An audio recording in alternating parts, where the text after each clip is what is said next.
दूसरा याद आ गया था, वो भी कर सकते थे पर वो ज़्यादा खतरनाक है, लोग तो मार डालेंगे मेरे को। तो उसको तो रहने नहीं देते अभी। तो भाई सबसे महत्वपूर्ण विषय क्या है, सबसे पहले ये होना चाहिए हमारे जीवन का, कल भी इस पे बात की अपन ने, उद्देश्य। पहला उद्देश्य या सबसे महत्वपूर्ण उद्देश्य जीवन का क्या है, ये सबसे पहले तय करना चाहिए हैं। और ये तय कर लें तो निश्चित ही ये तय कर होता है कि मनुष्य जीवन का उद्देश्य मात्र अध्यात्म है। केवल अध्यात्म की तरफ जाना ही प्रथम उद्देश्य है आदमी का। अब जब प्रथम उद्देश्य है तो नेचुरल प्रकृतिश दूसरे उद्देश्य जीवन के दूसरे, तीसरे, चौथे, पांचवें अलग अलग क्रम पे आएंगे। जो चीज़ पहली है वही पहली रहेगी। हम यही गलती कर जाते हैं कि पहली को पहली नहीं मानते, बस प्रायोरिटी इसको इतनी नहीं देते, और इसका परिणाम ये है कि हम इसको स्थगित करते हैं, पोस्टपोन करते हैं। इतना काम हो जाए फिर करूँगा, इतना काम हो जाए फिर करूँगा, इतना काम हो जाए फिर करूँगा, हैं। और वो काम रोज रोज आते हैं। तो जो आदमी पोस्टपोनमेंट में जीता है, जो आदमी कल पे टालता है, शायद वो कभी भी नहीं कर पाएगा। क्या? क्योंकि अभी उसने प्रायोरिटी फिक्स नहीं की है, हैं। अब अभी भी उसके अंदर प्राथमिकता, वो भले ही कह ले, भले ही मान ले भी, मगर कहीं न कहीं भीतर उसके अंदर प्राथमिकता जो है वो दूसरी चीज की है। सबसे गहराई से गहराई, गहराई से गहराई में वो देखे कि वो सब काम भी, देखना, जो उसके प्रारंभिक थे वो सब काम भी, जिसको वो प्रारंभिक दूसरों को मान के कर रहा है, पहले ये कर लूँ तो फिर अध्यात्म में जाओ, देखना वो सब भी अध्यात्म होगा तो सरल हो जाएंगे, हो सकेंगे। वो भी सभी काम अध्यात्म से ही जुड़े हुए हैं, मगर यही मात्र अज्ञानता आदमी की कि वो ऐसा सोचता है कि ना वो बहुत जल्दी है। देखना अब क्या होता है कि हिम्मत नहीं हो पाती। मैं कईयों को देख रहा हूँ अपने सामने, अपने साथ में, अपने भाई, अपने मित्र, कि वो जाना भी चाहते हैं अध्यात्म में, किंतु अब जितनी उम्र हो गई, 50 साल के हो गए आप, 55 साल के हो गए आप, 40 साल के हो गए आप, मगर आपने 40 साल तक बहुत मेहनत की। सब करते हैं, कहीं बहुत पढ़ाई की होगी, उसमें मेहनत लगती है, फिर कोई बिजनेस किया होगा, बहुत नौकरी करी होगी। अब उसमें जो टाइम खप गया और जो मेहनत खप गई, जितनी मेहनत लग गई, तो आप ऐसा समझते हैं कि उधर की सीनियरिटी मेरी इतनी है, इतना उसमें लगाया। थोड़ी देर के लिए मिसाल, अब मैंने ही इधर आया, उसके पहले मेरा कम से कम लगभग 25 साल का जीवन, बल्कि यूं कहें कि पूरा ही जीवन 50 साल का, खूब मेहनत की थी। हैं? अब बताइए, पहली क्लास से लगा के BA-LLB तक पढ़ाई किया, फिर करीब 25 साल प्रैक्टिस की लॉ की, वो भी रोज़ पढ़ना, रोज़ उस पर मेहनत करना, नए नए केस की स्टडी करना और उनका अनुभव लेना, प्रैक्टिकल अनुभव रोज़, कितनी मेहनत लगती होगी। अब वो सब मेहनत अध्यात्म में जाने में जीरो होना, देखना, काम में नहीं आना, काम में ले ही नहीं सकते और ज़रूरत है भी नहीं। अब उस टाइम की अज्ञानता थी कि उसके लिए 50 साल खराब कर दिए। देख, अब डर लगता है कि बाप रे, 50 साल के जीवन में इतनी मेहनत की और आज इस मुकाम पे आ गए हैं अपन, जिस प्रतिफल के लिए, जिस उद्देश्य के लिए अपन ने मेहनत की, वो उद्देश्य पक गया है आज, है, खूब मिलना शुरू हो गया। देखिए, है, अब इसको कैसे छोड़ा? अध्यात्म में तो शून्य होना है। अध्यात्म कहते हैं कि जैसे जिस दिन मर जाते हैं, जीवत मरना बहुजल तरना, है कि मरने के बराबर है। मरने के दिन कैसा रहते हैं अपन? जीरो हो जाते हैं, शून्य। वैसे ही जीते जी शून्य हो जाओ, इसका नाम ज्ञान है। अब 50 साल की मेहनत और इतना आगे बढ़ना, इतना प्रोग्रेस, जिसको लोग तरसते हैं, मरे जा रहे हैं, है, उसको कैसे छोड़? और ये एक लाइन नहीं है, हर एक लाइन। आप खेती करते हैं, खेती में भी शुरू साल में कोई अनुभव नहीं, मौका है तो फसल खुद ही चला दी होगी, हैं, अनुभव लेते लेते लेते पारंगत हो गए। देखना, किस समय पे खाद डालना, किस टाइम बीज डालना, किस समय पानी डालना। वैसे ही नौकरी में, वैसे ही अब मैं कुछ लोगों को जानता हूँ जो ज्योतिष में खूब आगे बढ़े हैं, बेचारों को कितनी मेहनत करी होगी, पढ़ाई की होगी, उसके लिए मेहनत की होगी, सीखा होगा, कई तरह से दिमाग लगाना पड़ता है, ऐसा थोड़ी है। अब उनने उसमें पारंगत हुआ, कमाई भी अच्छी आने लग गई, भाई इसी के लिए करता आदमी है। अब आज उससे कहो कि छोड़ के इधर आ जाओ, अब कैसे हिम्मत करें, हैं? अब वो रोज पोस्टपोन, प्रतिपल। बात ये भी समझ में आ गई, देखना, ऐसा नहीं कि उनके समझ में नहीं आई कि अध्यात्म में कोई दम नहीं है, खूब बेचारे इंटरेस्ट भी लेते हैं, देखना, किंतु ऐसा लगता कि बाप रे, पूरा जीवन घिस दिया, इतनी मेहनत की और आज पक गए, ऐसा भी लगता।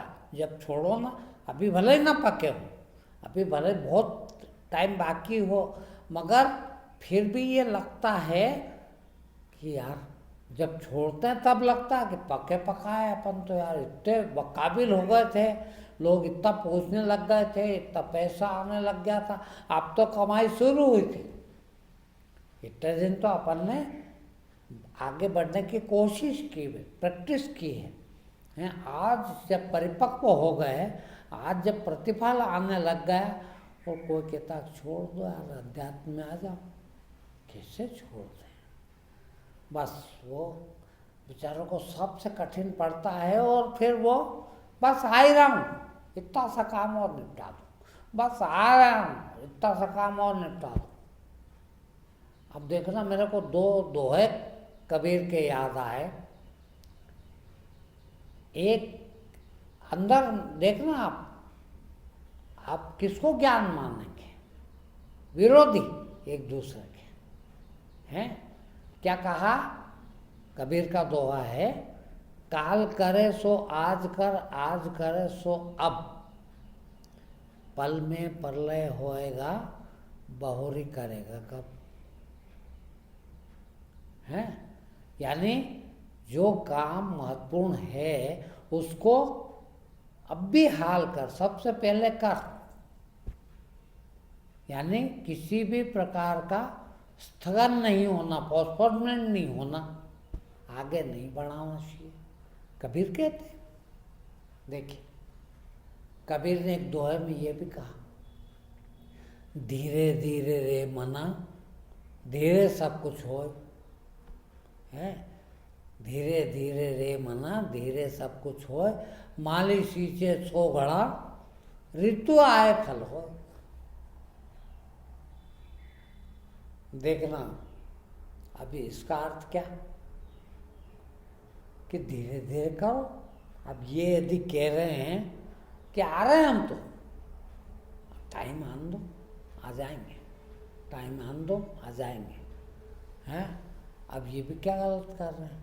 कबीर ने तो कहा धीरे धीरे करो, धीरे धीरे रे मना, धीरे सब कुछ होएगा, धीरे धीरे ही होएगा। माली चाहे 100 घड़े पानी एक ही दिन में एक झाड़ में डाल दे, मगर आज फल नहीं लगेंगे। फिर ऋतु आए फल हो, जब ऋतु आएगी जब भी फल मिलेंगे। आप क्या कहोगे? कबीर ने एक तरफ कहा कि अकाल करे सो आज कर, आज करे सो अब, पल में प्रलय होएगा, बहुरी करेगा कब। है और दूसरी तरफ कहता है माली सींचे सो घड़ा, ऋतु आए तो फल हो, फल तेरे हाथ में नहीं है। हैं अब एक तरफ लगता है कि देर करने को कह रहे हैं, और एक तरफ लगता है कि जल्दी करने को कह रहे हैं। कौन सा कारण है? वास्तव में वही फिर बात आती है कि ऐसा नहीं है, कुछ काम देर करने पर भी महत्वपूर्ण है, कुछ काम जल्दी करने पर महत्वपूर्ण है। अब हम किस ज्ञान को लेके बैठेंगे? ये भी तो कह सकता है जिसको रटा हुआ है, जिसने खूब पढ़ा है, जिसने खूब सीखा है, वो कह देगा कि भैया मैं तो इस दोहे पे चल रहा हूँ यार, धीरे धीरे रे बना, धीरे सब कुछ हो, है कर रहा हूँ मैं तो, आ रहा हूँ धीरे धीरे, क्या गलती कर रहा हूँ? कबीर ने तो कहा किंतु प्रायोरिटी आप किसको दे रहे हैं वो जरूरी है। हैं भाई एक चीज है, वही एक उद्देश्य, सबसे बड़ा ज्ञान है उद्देश्य, कि आदमी ये फिक्स कर ले कि उसके जीवन का उद्देश्य क्या है। और फिर मैं वहीं पहुंचता हूँ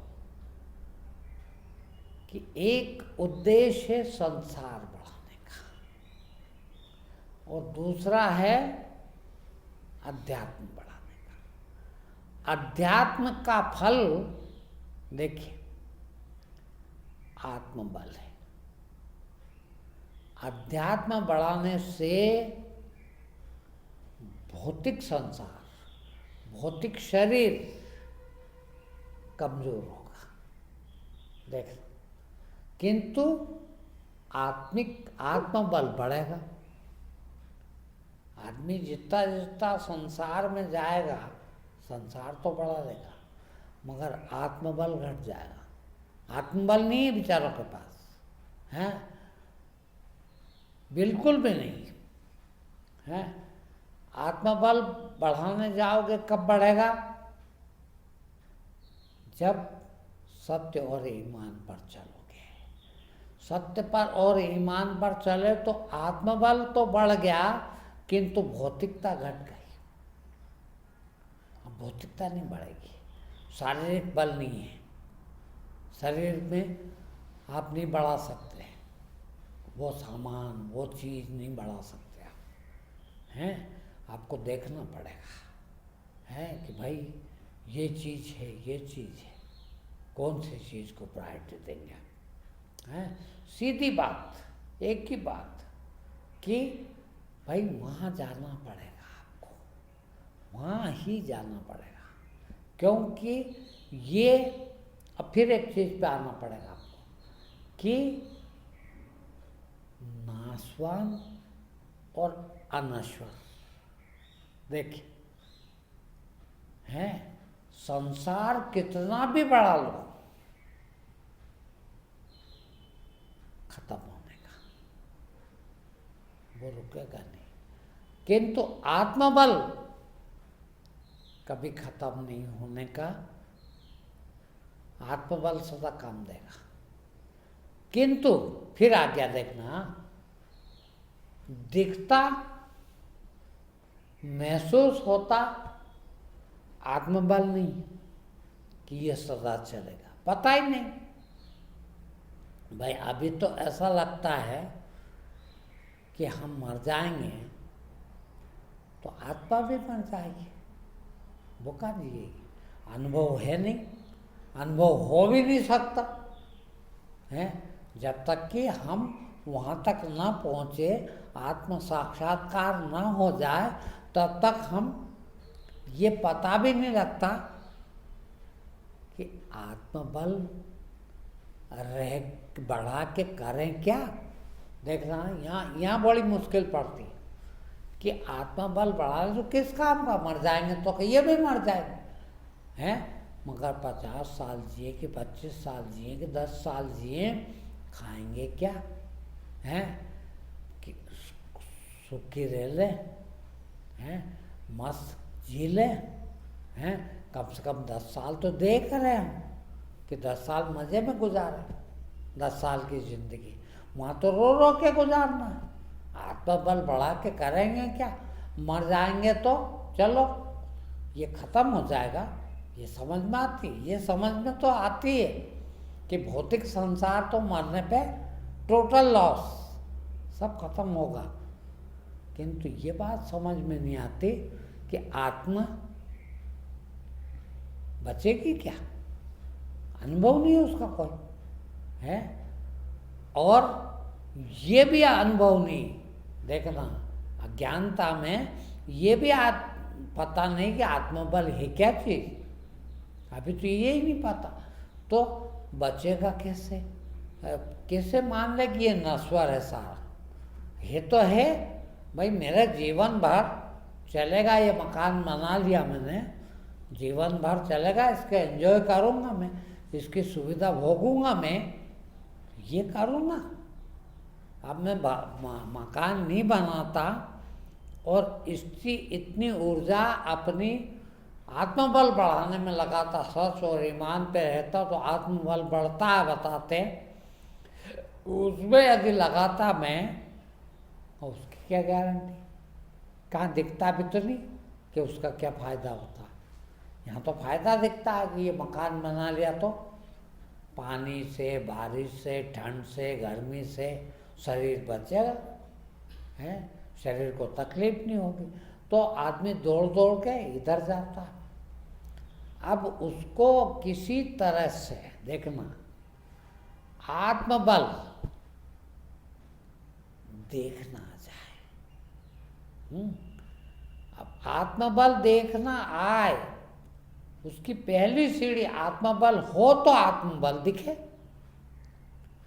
अब मुझे मेरे कल शिष्य आए थे, बड़ी दयनीय स्थिति में, बहुत करुणा जग रही थी, बहुत दया आ रही थी उस पर है कि उसका नेचर ऐसा बन गया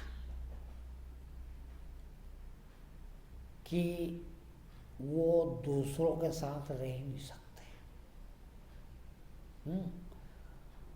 अब दूसरों के साथ रह नहीं सकते हैं, 10 मिनट भी यदि आपके साथ रह जाए तो उठा पटक हो जाएगी, वो सहन नहीं करते दूसरे को, नेचर बन गया।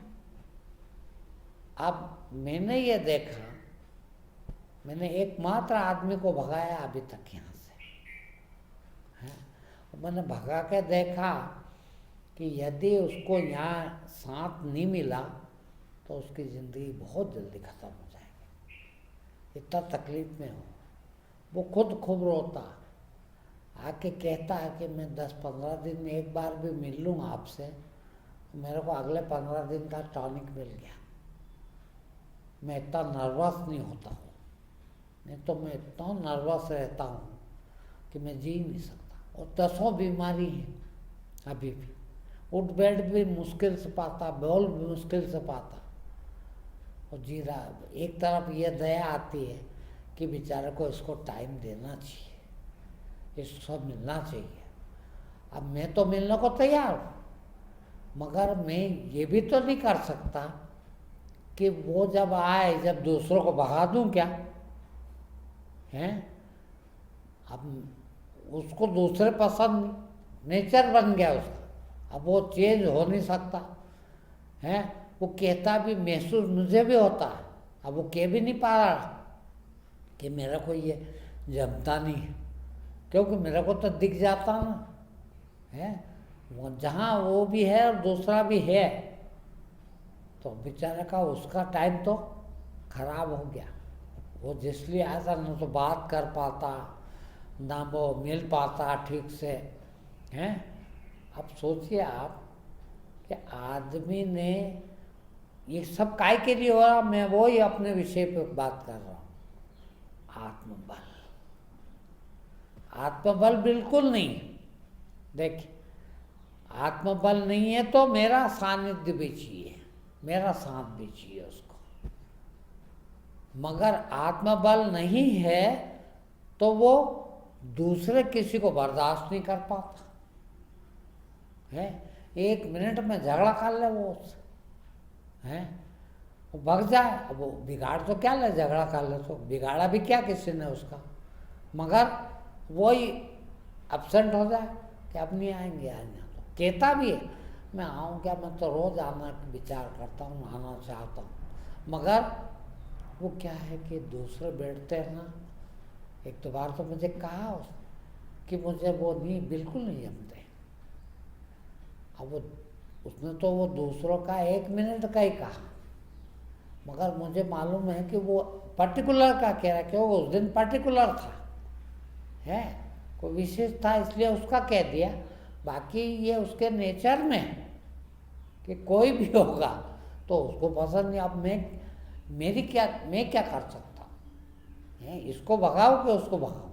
अब बेचारा वो, उसने क्या बिगाड़ा है जो आके बैठा है, तेरे को सुधरना पड़ेगा। मैंने कल उसको मैसेज करा कि यार थोड़ी बात करना मेरे को तेरे से, तू इस पर कुछ कर। मैं बात, अभी उसने पढ़ा ही नहीं मैसेज, और बात करेगा तो बताऊंगा तो इतना चेंज करना ही पड़ेगा, क्योंकि ये कब तक करेगा तू, अलग बुलाए मेरे को, और मैं तेरे लिए अलग क्यों आऊँगा, और आऊँगा भी तो काम आना, तो किसी को सहन नहीं कर पाएगा है। तो एडजस्ट करने की कोशिश कर। तो आत्मबल इतनी बड़ी चीज़ है, जिंदगी भर आदमी दुखी सिर्फ इसलिए है, सोचिए आप, सिर्फ इसलिए दुखी है कि आत्मबल नहीं है उसके पास। मैं इतना सुखी हूं, कुछ नहीं मेरे पास, किंतु इसलिए सुखी हूं कि आत्मबल इतना है। बताइए, आपको इतनी बड़ी बात नहीं लगती होगी।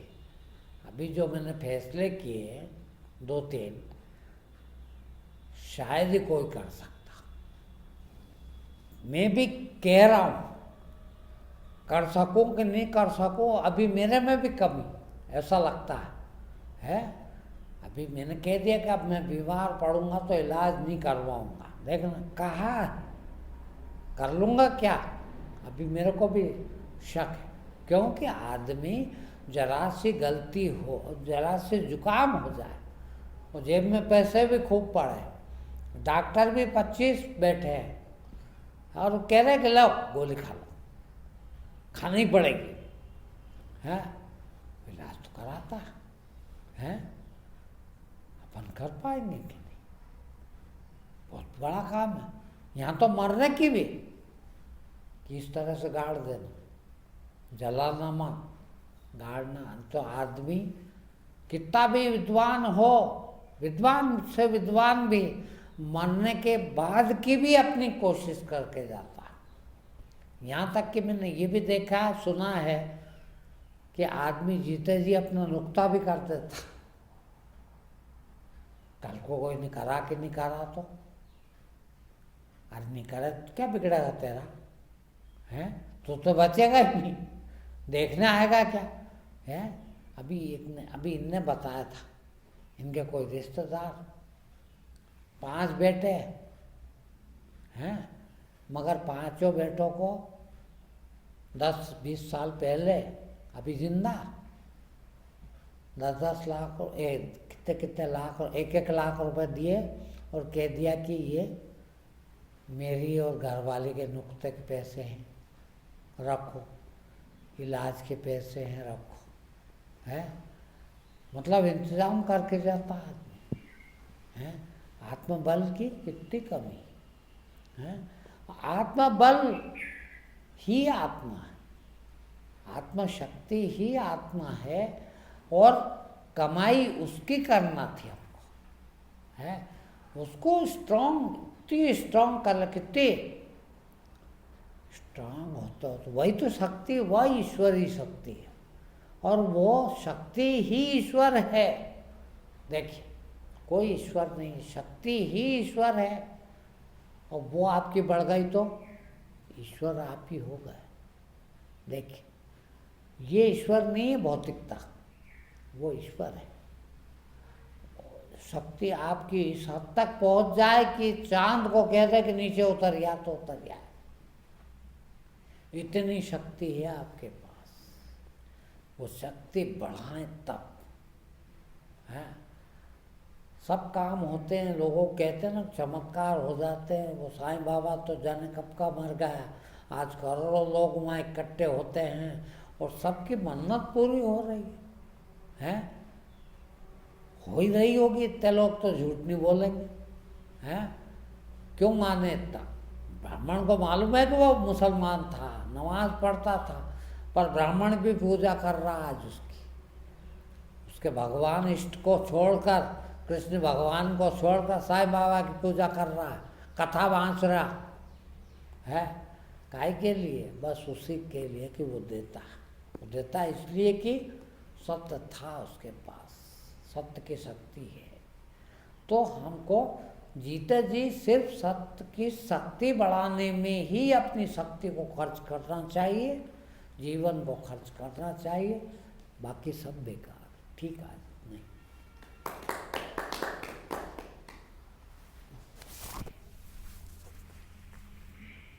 तो चालो तब